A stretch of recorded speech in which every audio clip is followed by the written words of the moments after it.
Okay, I was just gonna talk about death, but I'm distracted by a cloud that looks like a UFO. Is it a cloud or is it a UFO? Anyway, I'm sitting here on my balcony today, and I'm just feeling melancholy and focused on death. So for some reason, uh, I don't know why this popped into my head, but when I lived in Albuquerque years ago, after I had sold my house that was in the far northwest part of Albuquerque, I moved near the Nob Hill area. So I started volunteering with Animal Humane New Mexico. Wonderful place. It is actually where I got Blue from in October 2012. Um, Chakra is a Californian, but I think it was my first day of volunteering with the cats. I specifically volunteered with the cats. I love all animals, but I'm drawn to kitties right at this point. Um, I'm umming a lot. So anyway, I think it was my first day. Some jerkwads, because who would do this unless you're a jerkwad, dumped a very senior, at least the cat seemed senior, kitty at Animal Humane New Mexico because it clearly was very ill. I took one look at this cat and said to myself, oh my God, major kidney failure. Probably major kidney failure or severe diabetes or both, probably kidney failure. It was emaciated, definitely in horrible shape. They dumped this kitty because they probably didn't want to put her down and spend the money to put her down and do the kind thing. So they dumped her. And this is upsetting me because people do this all the time, and it just really bothers me. An animal's been in your life for many years, and you dump them at the end of their life because they're not convenient anymore. Anyway, so I'll never forget her because that first day of volunteering, I knew they were going to have to euthanize her, and they had to. So I am regretting now that I didn't volunteer to hold her while they did it. And then this other kitty, I think that on the same first time volunteering, it might have been the second time, but it was one of the first two.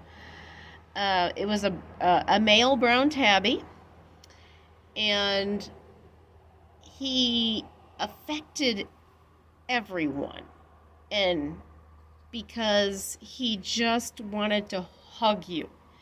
He was so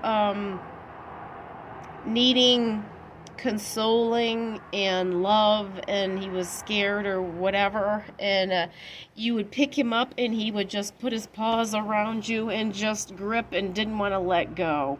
And I held him and I started crying. Other people held him and they started crying, or if they didn't cry, they almost cried. He was the sweetest boy.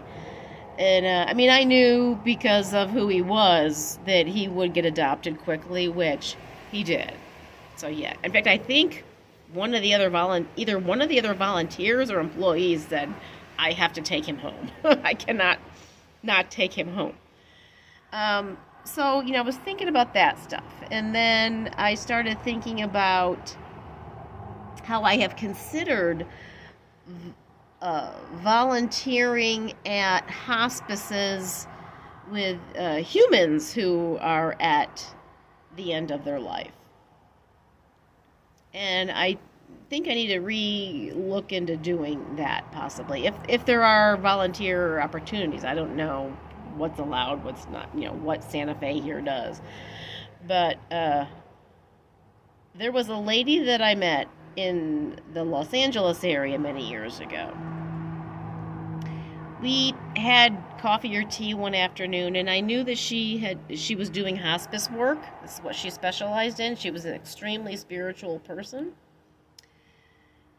But when we were having tea or coffee, whatever it was, I just kept staring at her, and I'm like, I finally realized I'm staring at her, and I'm like, I go, I'm sorry, but I'm staring at you because I don't see everybody's aura, but hers was so phenomenal.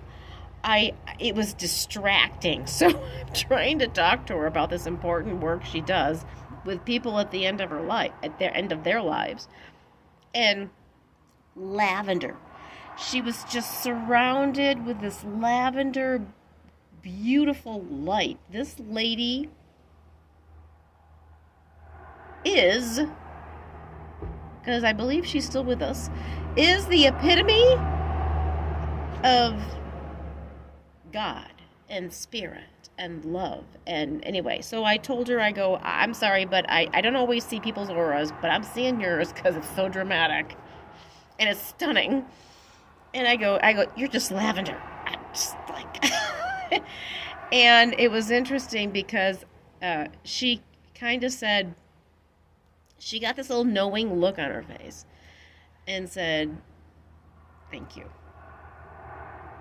But she was like, she was a divine, she is a divine being to be, to do this work with people at the end of their lives. So, I don't know. I'm just thinking about a lot of end of their life stuff. And now the clouds are doing really weird stuff right now. So the cloud that looked like a UFO is gone, but it's morphed into this multi-layered, it looks like 4 thin layers of diagonal interestingness over the Sangre de Cristo Mountains. Anyway, I got distracted. I hope you're all doing good, and I do need to do some channeling again soon. I've started a new job. I've got a lot going on. I'm just tired. So anyway, but I will one of these days. So take care out there. Bye. Love y'all. Okay, I forgot to include something, so this is after the fact. When I had to let Karma go in August of 2013, 11 months after me losing Bodhi years ago, interestingly, and I've blogged about this. I'll try to find the old blog and put a link so you can see some visuals. But I had my hands on her, and she was in very bad shape at that point, and so I assumed she would pass quickly, but she did not. So I started to panic because I didn't want her to suffer, and I think the vet got a little nervous at that point. But all of a sudden, I felt, so she's to my right, and I felt her spirit just go jump. It jumped out of her body, went boom, hit me here, and then psh, and then zoomed up towards the far corner of the room. It was like she ran out of her body because she had been, not doing well for a while. And then my friend in California at the time, a very gifted psychic medium and channeler and artist, sorry, that was some neighbor going by, was in trance while all this was going on and drew a spirit picture of all this happening with her eyes closed. Amazing. And exactly drew from, at the time, 800 miles away, what I experienced and felt. So I will include, if I can find, I'll have to look through, but I can find the old blog with it. I'll include that. But so animals have souls. There is no question in my mind. I have been visited by my pets that I have lost. 3 days after Bodhi passed, he walked into the kitchen. Chakra freaked out, clearly saw him. I was not able to see him because clairvoyance isn't my strongest ability, but I knew he was there because I was watching Chakra, and she's watching him walk across the floor. So she saw him. And we will be with all of our beloved pets again, along with friends and family on the other side. So I know they're waiting for all of us. So anyway, I'm a little mushy today. Anyway, thanks for listening. Bye.